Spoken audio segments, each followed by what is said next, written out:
Bon allez hop, nouvelle vidéo là. Aujourd'hui nouvelle vidéo, on va parler de quoi? De Paradise Dragona. Ok, la série elle est sortie il y a...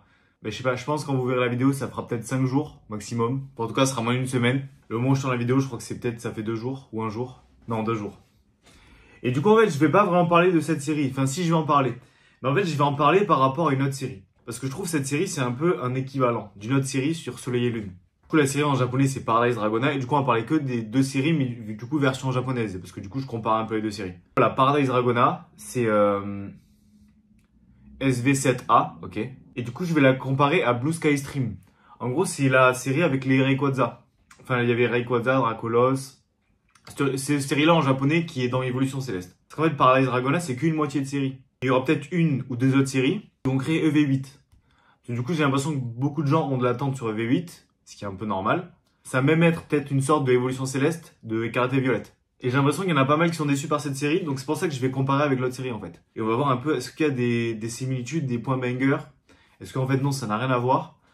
Et est-ce qu'il faut vraiment paniquer ou se dire, bon bah finalement en fait la série sera forcément nulle? Donc on va analyser ça un peu ensemble, et on voit comment ça se trame. Du coup là je suis sur Pokégardex, ok, d'abord on va analyser Paradise Dragona, ok, direct sur Paradise Dragona.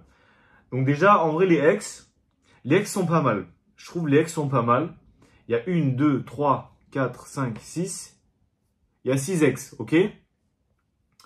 Les seuls dont on s'en fiche un peu, c'est Noix de Coco et Duralegon. Après, en banger, il y a Libégon. J'ai l'impression que ça fait longtemps qu'on n'a pas vu Libégon. Libégon, Latias, Kyurem. Après, il y a Motorizard, mais bon, Motorizard, il est tous les jours. Toutes les séries, il y a Motorizard. Il y a les turbos, là. Bon, ça, je vais pas en parler non plus. Les cartes roses, m'intéressent pas. Je vais déjà commencer sur les AR, ok? On commence sur les AR. Il y a vraiment des AR pas mal, hein. La 9, elle est super belle. Il y a le champignon, il dégage un charisme, mais il est pas fou en vrai. Parce que c'est les champignons. Mais sinon, je trouve qu'il y a un peu un délire avec la carte. Et c'est pas mauvais.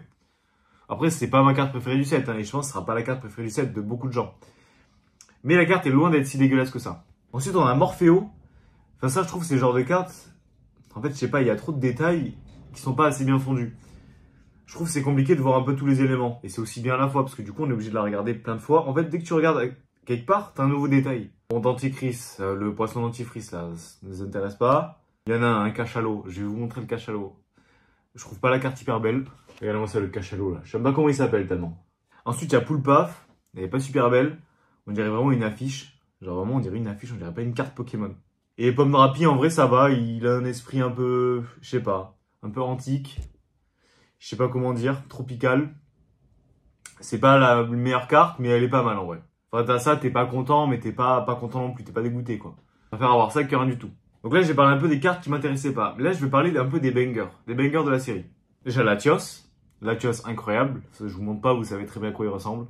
Tout le monde l'a vu 15 fois, ça fait 6 mois qu'il tourne. Vibra-Nymph. Je trouve elle est pas mal en vrai. Vraiment, elle est pas mal. Dans ce délire un peu 3D comme ça. En fait, on voit bien le Pokémon et il y a bien un arrière-plan derrière. C'est pas genre un truc qui est fondu, on voit rien. Non, c'est vraiment, il y a une grosse vue sur le Pokémon. Il se fait vraiment badass, en fait, il fait gros.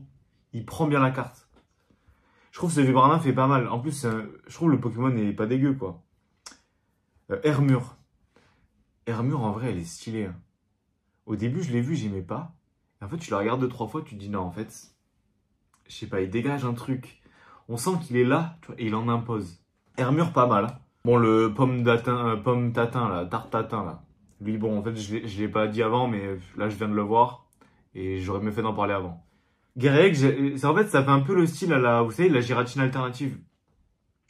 C'est un peu, c'est pas autant, hein, mais c'est un peu dans le même esprit. Je sais pas quel illustrateur c'est, mais c'est un peu dans le même esprit. Ça fait, je sais pas, ça me fait penser à un truc un peu abstrait et c'est pas mal. En fait, c'est les genres de cartes qu'on voit pas souvent, j'ai l'impression.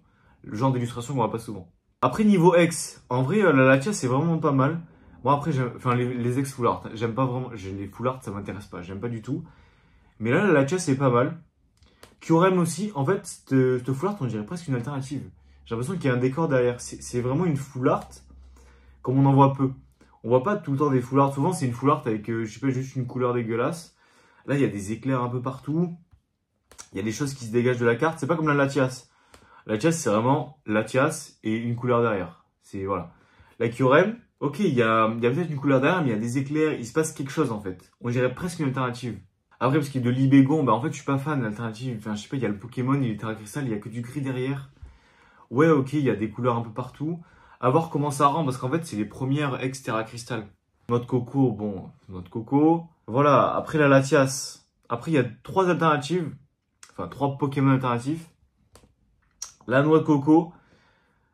En vrai, la carte est pas dégueu, mais bon, je sais pas, je suis pas fan. C'est trop coloré. Je sais pas. Honnêtement, après le Pokémon, déjà le Pokémon il me plaît pas. Mais ouais, pas convaincu. Bon, putain, le Duralegon de Wish là, c'est bon.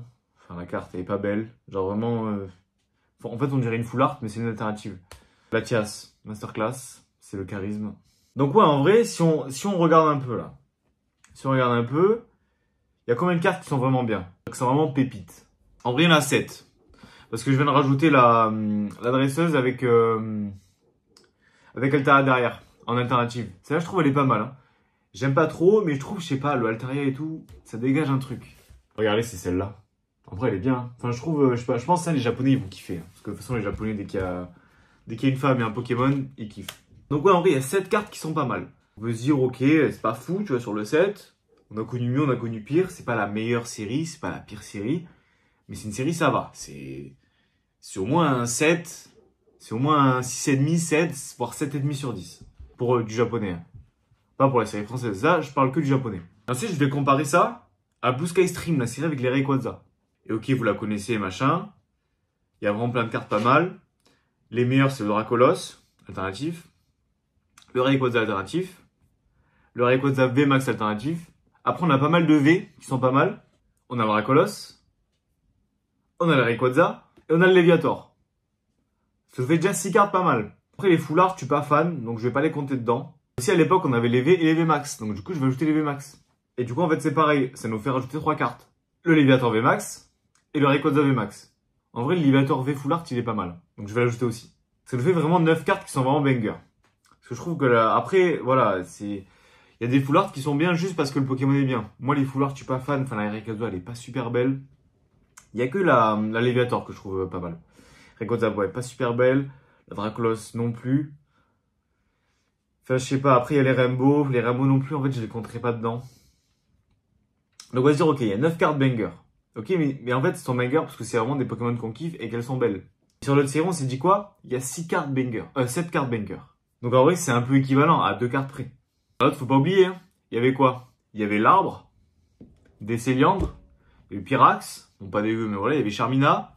Il y avait plein de Rainbow. Il y avait 4 Gold. 3 dresseurs qui étaient pas hyper fous. 3 dresseurs, mais en Rainbow aussi. Donc en vrai, il y avait beaucoup plus de cartes. Il n'y avait pas derrière tout ça en fait. Et les airs, ça ajoute un plus. Alors oui, il y a peut-être moins de bangers. Mais il y a peut-être moins de cartes hyper nulles. C'est genre, je sais pas, en fait, tu chopes une AR, même si t'aimes pas trop le Pokémon, t'es content, tu vois, t'as une AR. Sur Blue Sky Stream, il n'y a pas d'AR. Et tu te chopais un Charmina Full Art ou un Charmina V, t'es un peu dégoûté quoi. Après, je dis pas que Blue Sky Stream est bien et au même niveau que Paradise Dragona. Pas du tout. Hein. Blue Sky Stream est bien au-dessus. Mais si on essaie de comparer un peu les deux, on se dit en fait, il y a un peu des similitudes.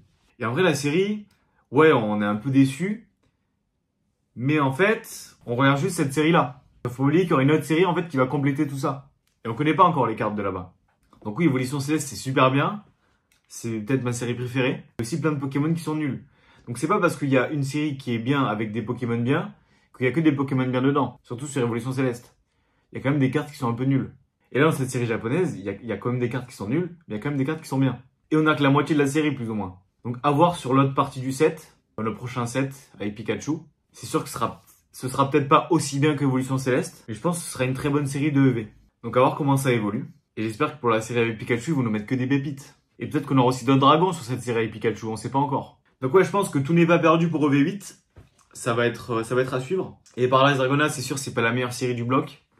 Mais elle est vraiment pas dégueu en fait. Quand on y réfléchit, elle est pas dégueu. Même si on est tous un peu déçus parce qu'on s'attendait à des Pokémon de fou. Alors ils auraient pu mettre d'autres dragons. On peut se dire que c'est un bon set. C'est pas le meilleur set, mais c'est quand même un set qui frôle les 7 quoi. 6,5 voire 7 sur 10. Donc j'espère que ça vous aura plu.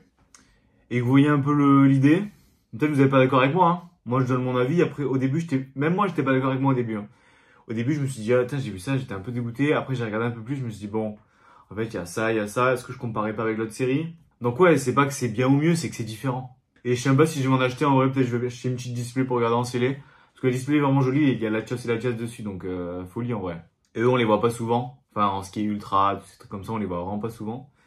Et à voir, ouais, si la Latias et la Latias vont coter pas mal. Genre que ce soit la Latias en AR ou la Latias en full art ou en alternative. En japonais. J'espère que la vidéo vous aura plu. Et ouais, dites-moi ce que vous avez pensé et est-ce que vous allez acheter cette série? Est-ce que vous allez en garder, en ouvrir? Ça m'intéresse. Et n'oubliez pas de vous abonner, de liker, de commenter, partager, ça me fait plaisir. Et ça m'aide de fou en vrai. Bon allez, ciao!